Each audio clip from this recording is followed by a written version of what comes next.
বৌমা, আসছি বাবা, ব্যস্ত আছি।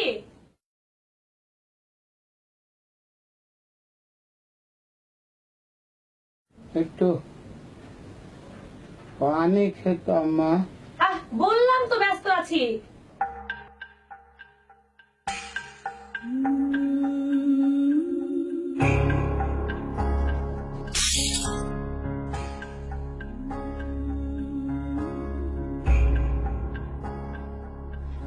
রোজ রোজ এই ঝামেলা আর আমার ভালো লাগে না। আসলে বা কতবার বলেছি এই জঙ্গল থেকে ঘরের বাইরে বের করো।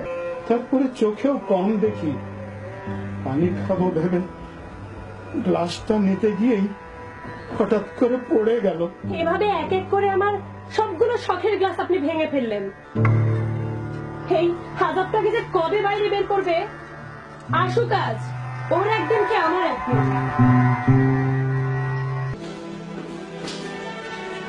আরে তুমি এখানে কেন?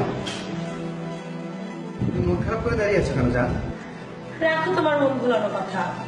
আরে কি হয়েছে সেটা বলবে তো। কালকের মধ্যে ওই জঙ্গলটাকে যদি তুমি ঘরের বাইরে না রেখে আসো, তাহলে আমি বাবার বাড়ি চলে যাবো। তারপর থেকেও তুমি তোমার বুড়ো বাবাকে নিয়ে। আরে এই সামান্য বিষয় নিয়ে তুমি বাসা ছেড়ে চলে যাবে? তোমাকে এত টেনশন করতে হবে না। যা যাবার সেই যাবে।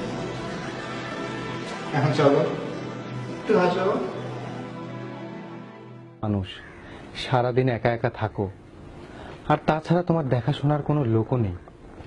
আমি সারাদিন অফিসে থাকি, আর তুমি তো জানোই তোমার বৌমা সংসারে কাজ নিয়ে ব্যস্ত।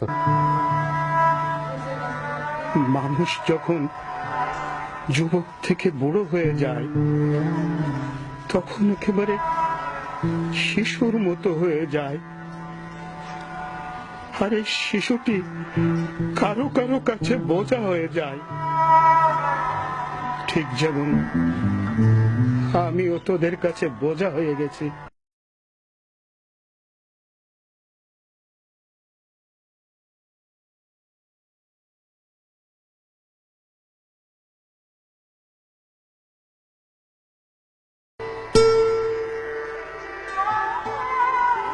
চলো তো চলো তো।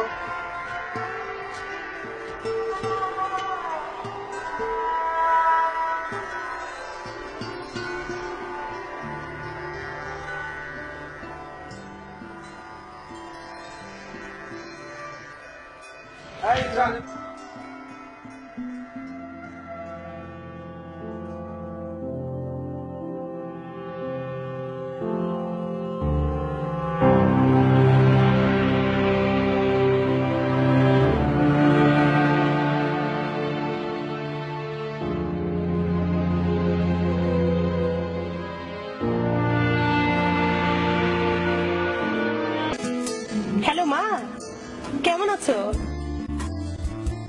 ভালো। বাবা কেমন আছে? জানো মা, আজকে না আমার খুব আনন্দের দিন। আজকে তোমার জামাই ওই জঙ্গলটাকে ঘর থেকে বের করে দিয়েছে। যাই হোক মা, শোনো, তোমাদেরকে অনেকদিন দেখি না।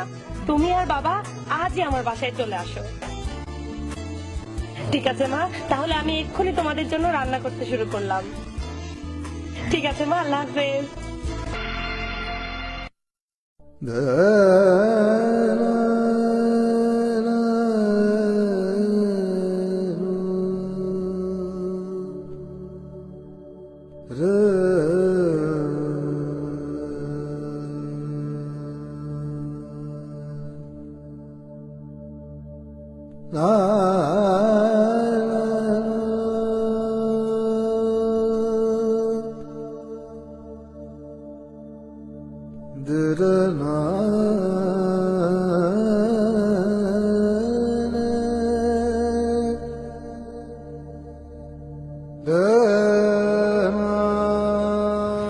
বাবা,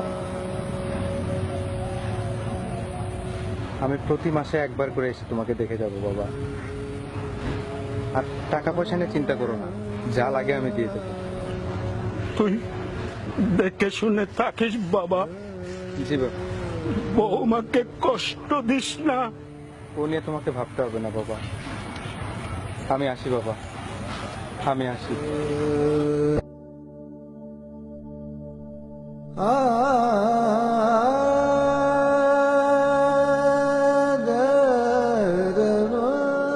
আমি যে ভদ্রলোককে রেখে গেলাম, আপনি কি ওনাকে দেখেছেন? ওনাকে আমি অনেক আগে থেকে চিনি, আমার অনেক পুরনো একজন বন্ধু। উনি একজন খুব ভালো মানুষ।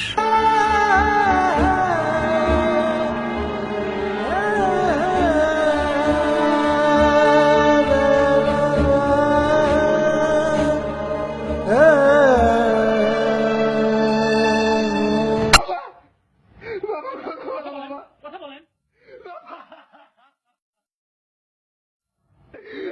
বাবা কথা বলো বাবা, বাবা চোখ খোলো। আমি কি করলাম?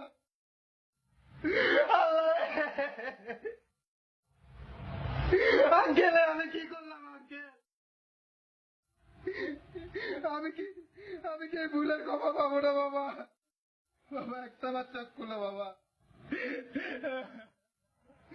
কি ক্ষমা আমার? আমি তোমার থেকে ক্ষমাটাও দিতে পারলাম না বাবা।